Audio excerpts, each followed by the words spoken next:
Hello friends, how are you? Welcome back to Gokhale Education Society's e-learning program 2020. Myself, Mr. Prakash D. Chauhan from Gokhale Education Society's HL High School and Junior College English Medium, Ozar Township. I heartily welcome you all in the Standard 9th subject Geography of English Medium. Friends, today we will learn the sixth lesson of geography, the properties of seawater.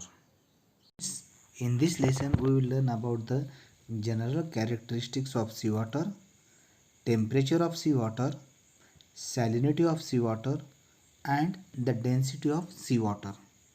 So, friends, let's begin with temperature.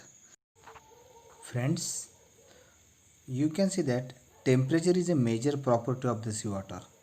The surface temperature of the seawater is not uniform everywhere in the ocean.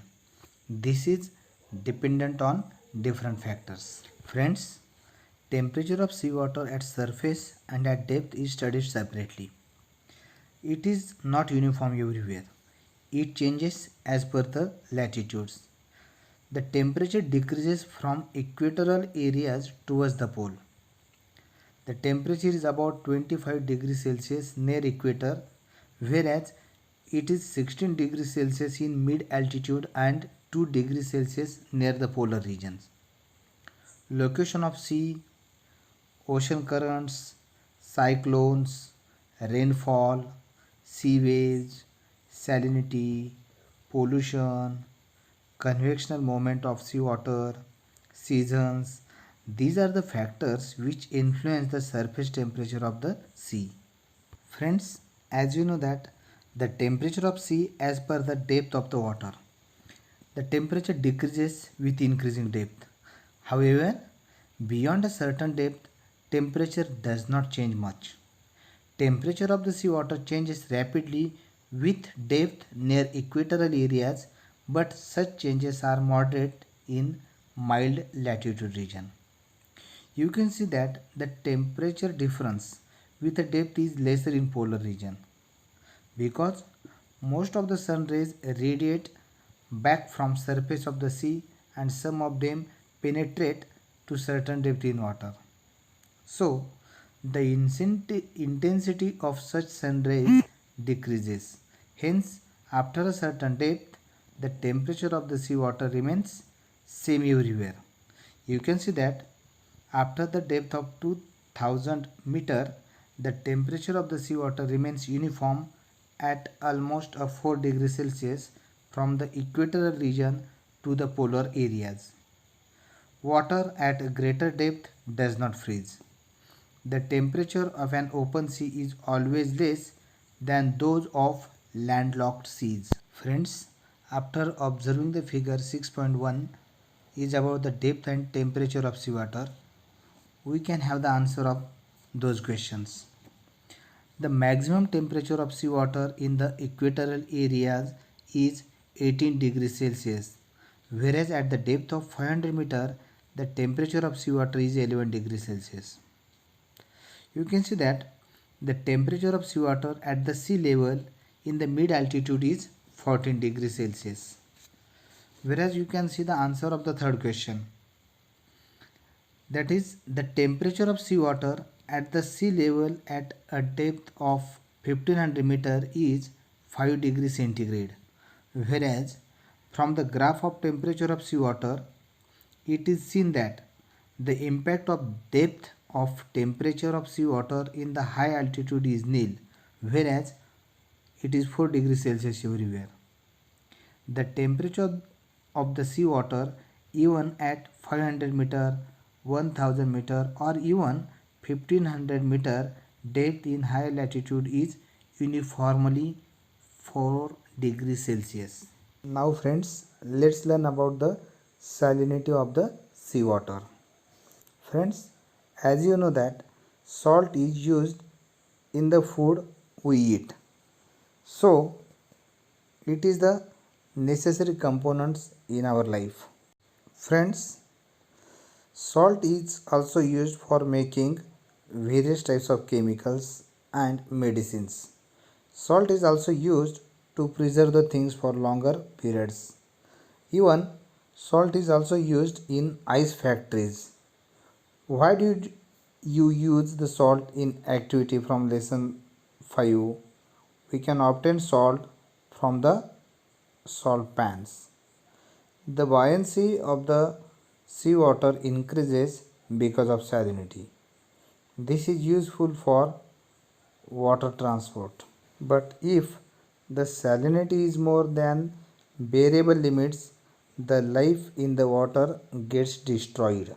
Now friends, let's try this activity. Take a 1.5 liter of water in a big container. Put 100 gram salt in it and stir it well. Salt does not dissolve in it. Now take 3 containers of same size. To identify them, put 3 dots of different colors on them.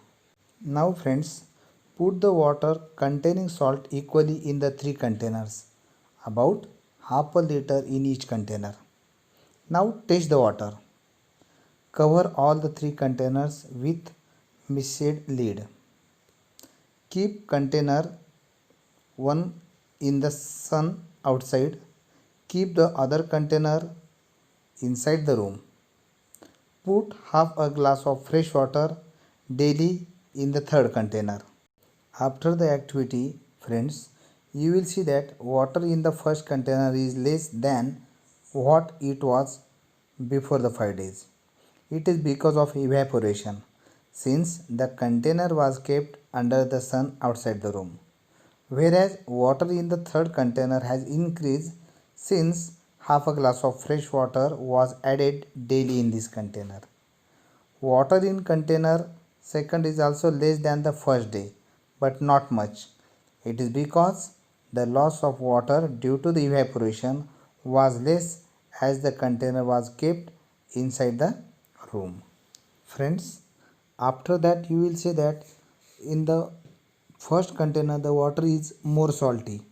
It is because more water is lost due to more evaporation.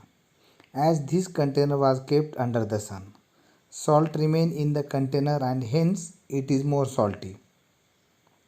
Salinity of the water in the third container was less as half a glass of fresh water was added daily in that container. Whereas salinity in the container second remained almost the same. Friends, you can see that in the seas where the rate of evaporation is high, then the supply of fresh water salinity is also high. In the seas where the supply of fresh water exceeds than the rate of evaporation, then the salinity is low.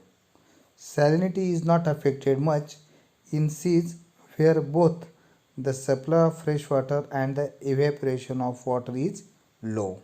Now friends, let's see the map. It is about the world salinity of seawater. After observing and studying the map, we will have the answer of some questions such as the salinity of seawater around the Tropic of Cancer is about 36, whereas it is 35 around Tropic of Capricorn. Here, areas around the Arctic Ocean and in the Bay of Bengal, the salinity of the seawater is less and it is about 32%, whereas Atlantic Ocean has salinity more than 37%. Here we can see that the reasons of difference in the salinity on a global level, because the factors like difference in temperature with latitudes, different rate of evaporation, the supply of fresh water by the rivers and open or landlocked nature of sea are the various reasons responsible for differences in salinity on a global level. Now friends, let's learn about the distribution of salinity of seawater around the world. You can see that equatorial region between 5' north and 5' south on one hand has cloudy sky for a longer periods and receive the conventional rainfall every day.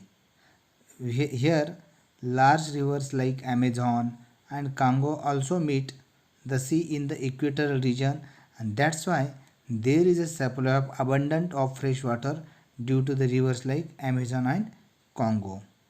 Whereas on the other hand, this region has higher temperature and more rate of evaporation. Therefore, the sea in these areas has a moderate to high salinity. Friends, apart from this, in a mid-latitudinal zones, that is 25 minutes to 35 minutes north and south respectively, rainfall is less and the supply of fresh water from the river is also low.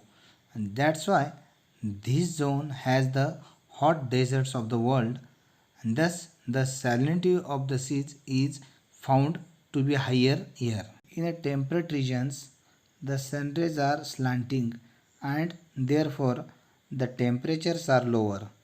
Because of the melting of the snow, the supply of water is also more, and therefore in this zone the salinity decreases with increasing latitudes. Whereas in the polar areas, temperatures are very low. Evaporation is also very less in polar areas. So, at the polar areas, the salinity of the sea is also low. Landlocked seas have higher salinity than open seas as the rate of evaporation is more and there is a lack of supply of fresh water from the large rivers. Thus, there is a difference in the salinities of open and enclosed sea.